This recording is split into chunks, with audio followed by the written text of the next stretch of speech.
Right, that's it, guys. I've seen some stuff. It's been very interesting. Some of it's been very curious. But one thing's for sure, now's the time to put a stop to it. So let's do this. My name is Megan, and I'm a jewelry designer maker from South Africa, now living in Europe. For the last 7 years, I've been selling my jewelry all around the world in shops, boutiques, and exhibitions. At the end of 2021, I took a huge leap of faith. I quit my 9-to-5 job in London, moved to Belgium, and started a coaching business. Follow along as I share my experience and take you through the day-to-day of being a jewelry designer, from making to running a successful jewelry brand.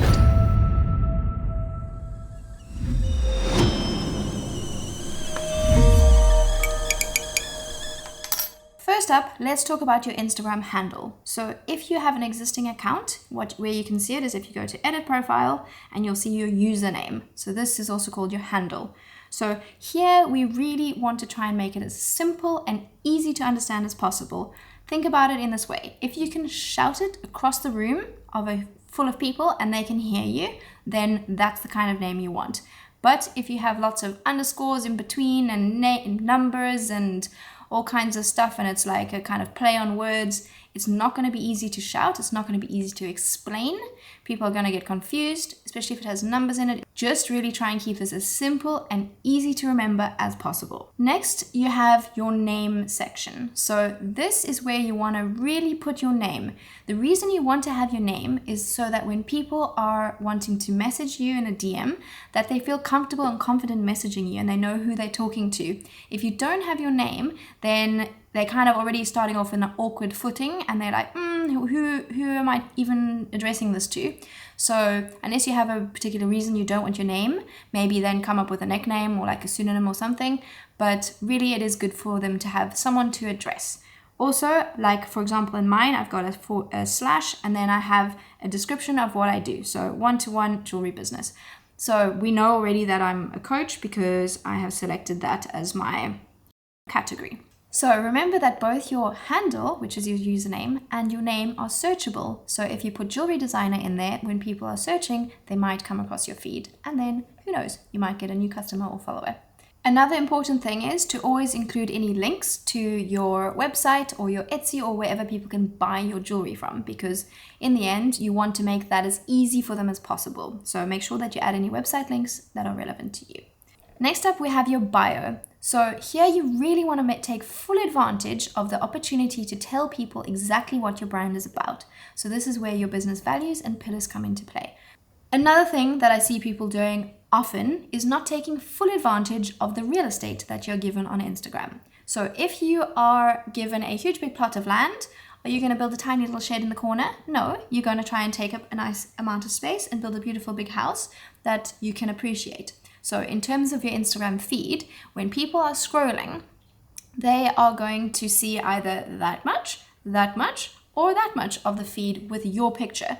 So the idea is that if your pictures are landscape or square, they're already going to be getting a sneak peek of what's coming next. And they might be like, oh, what's that there? People are infinitely curious, let's be honest. We all know, whoa, what's over there? So you want to really take full advantage of the space that you have on someone's phone, on their screen. So having a bigger picture is definitely the way forward. So I use a 1080 by 1350 size always. So this works really well. When you upload your picture, it'll automatically crop it into a square, but on the left-hand side, there's 2 little arrows that can click, which will resize it to the original size of your image. So take full advantage of that.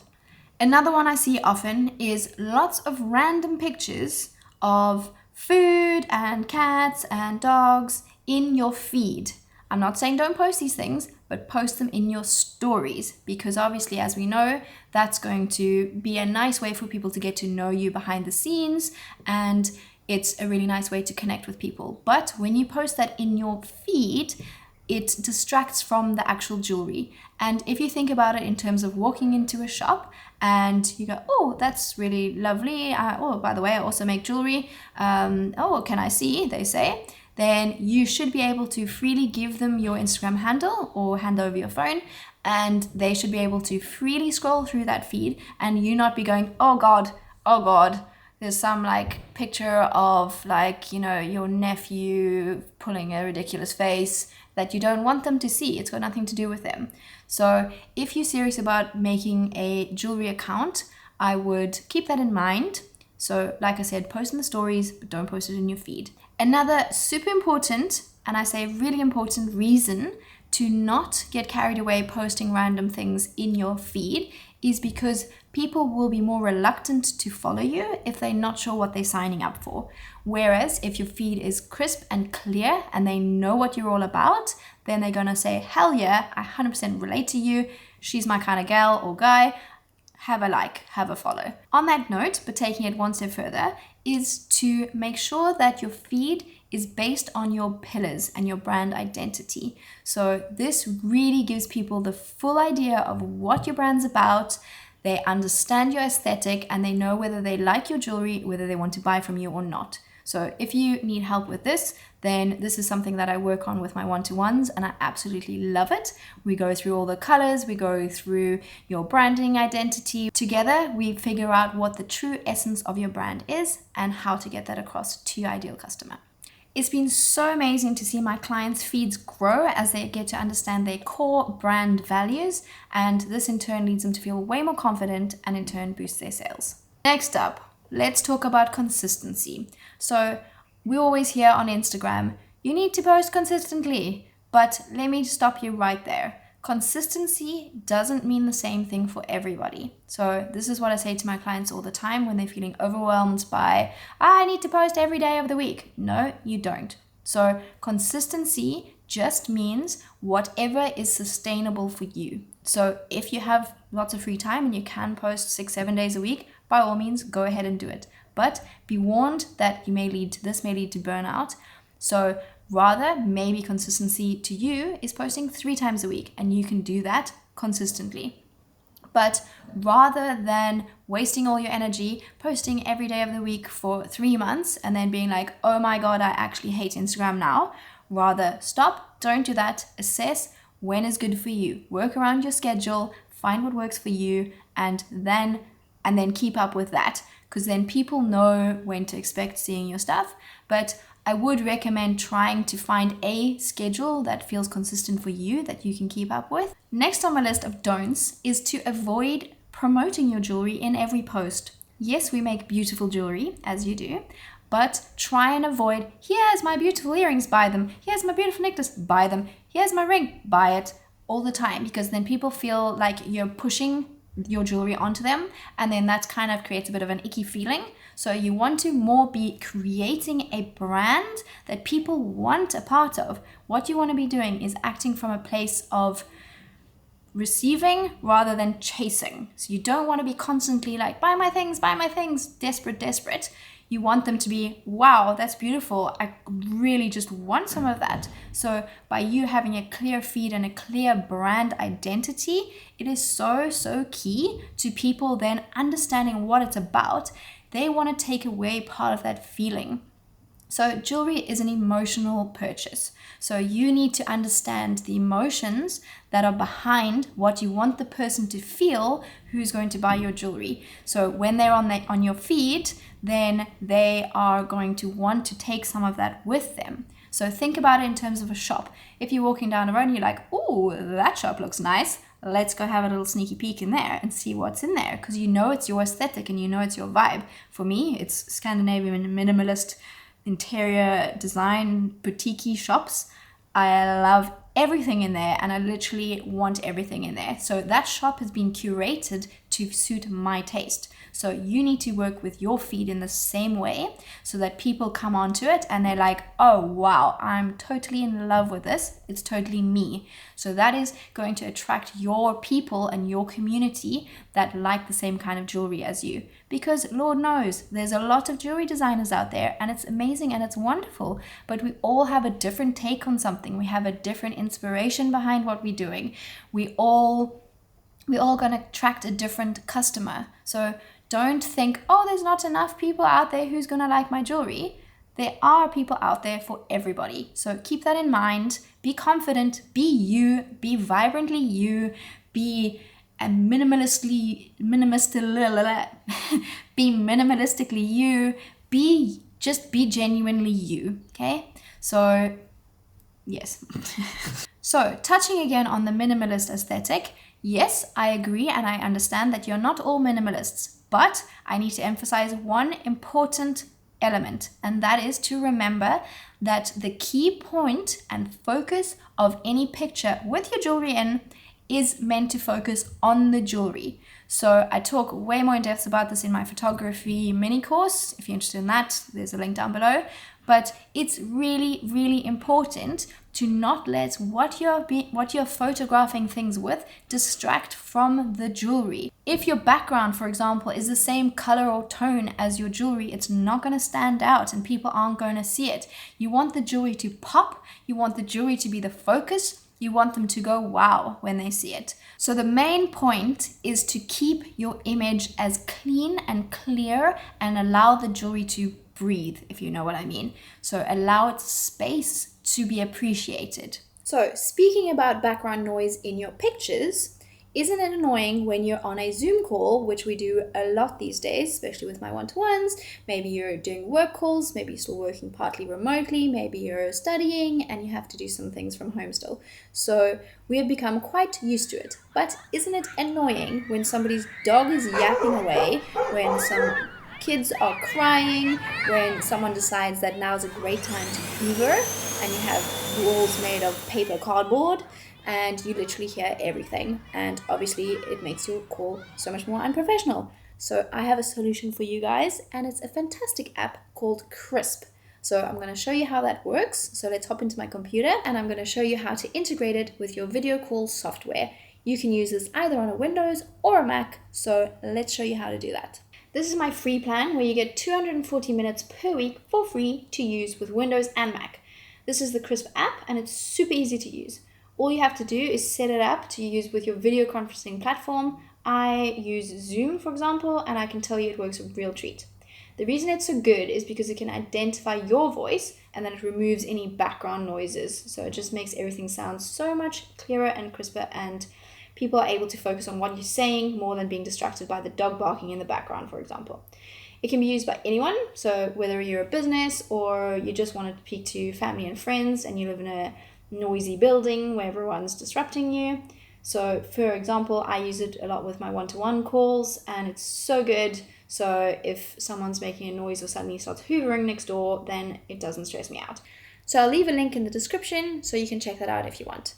Now let's move on to our next tip, which is not covering up your posts or your reels when you put them in your stories. So you know how we like to sometimes put a picture of new post in the story and then you put a sticker over it saying new post, but people can't see it. Nowadays, people have an even shorter attention span, so they are just gonna click past that and move on to the next thing.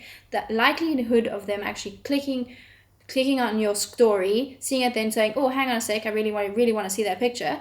Let me go back to their profile, look at the picture. They're not going to do that. So just leave it in the story uncovered, especially also with reels. I see people doing this a lot, saying new reel, and it's kind of like a sneak peek. But actually, a little thing is that the view that the reel gets in the story still counts towards the views. So basically, your reel has two platforms to be seen on, and it still counts as one. So whether you post in your stories or you post in your feed or just in the reel section even, those still count as the same thing. So hiding it, people are going to be less likely to click on it, because the reason people click on a reel is because there's a hook in the beginning. But if you're covering up that hook, how are they going to know if it's interesting? There's so much content out there nowadays. You really need to be strategic about how you do it and making sure that you grab people's attention and make sure that you're creating exciting content that they want to watch. So also, when people click really fast through your stories because they're like, I can't even see it, never mind, that interferes with the algorithm. So Mr. Instagram out there says, oh, obviously that's not interesting. So that's detrimental for the algorithm in terms of your feed and who sees things. My last two big no-nos are: one, follow unfollow. So I'll tell you why this is bad. So when you are following somebody, obviously they're like, ooh, I'm interested. Who's this person? Let me go check them out. Oh, fine, I'll give them a follow back. So it's kind of almost like a guilting way because they feel guilty. Like, oh, you've given them some love, you should follow them back. Even if they don't like your account, they're just like, okay, maybe I'll give them a follow back. But this is actually super detrimental to your account. The reason is you want to try and create a community that knows, likes, and trusts you and wants to buy from you. So if you are just following random people with their random accounts, Instagram is going to think that those are the kind of people who who are interested in your content. So then it would potentially push your content to those kinds of people. But if it's completely random all the time, Instagram is going to go, what the hell? I don't understand. So it's not really sure which kind of group of people, what their interests are and who to push it towards. So last up, we've got engagement pods or engagement groups. So these are basically a group of like-minded people who are coming together to support each other and help feed information to Instagram and the algorithm saying, oh, this is good content, you should promote it more. But actually, this actually does the opposite. So this is because the people who you are engaging with on there are not necessarily even your target audience. So you're all in a like-minded field, but say it's a bunch of jewelers and you're all just going to like each other's jewelry. You're not each other's target audience. You're not going to be each other's ideal customer. So also another reason why it's bad is because you spend so much energy engaging with them and their content to give each other the love, but you should rather be spending that same time and energy engaging with people who are potentially going to actually be your customer by meeting new people and growing your community. If you're spending all of your energy on these engagement pods, you're going to reach burnout because you're giving out so much energy and then you don't have time to engage with who you should be engaging with, which then means you're going to reach burnout sooner and then give up on Instagram and then, lose the whole... Never mind. Oh, lose your life whilst you're at it. Lose the will to live. Oh my God. Did any of these tips shock you? Or do you still do them and you're like, oh my God, I had no idea? Drop a comment down below. I'd be interested to hear. Or if you have any tips that I haven't included in here that you're like, oh my God, that's an absolute no-no, share them down below so we can help each other in this amazing, wonderful community to build and grow our Instagram accounts to reach an even wider following. Talking about following, if you haven't subscribed, you are always invited to drop a like, a comment, or subscribe, whatever you feel drawn to doing. It really, really helps, and I appreciate it so much. And this last week, I would love to just extend my heartfelt thank you for all the new amazing subscribers here. I hope you guys are getting value from the content, and if you would like to see anything else, you want to hear me talk about something else, or see me make a particular kind of jewelry, I'm always have my ears open. Like in this video, it was a request from you guys. So always looking to support you guys and wishing you guys a super fantastic week ahead and looking forward to seeing you next week, Sunday. Bye.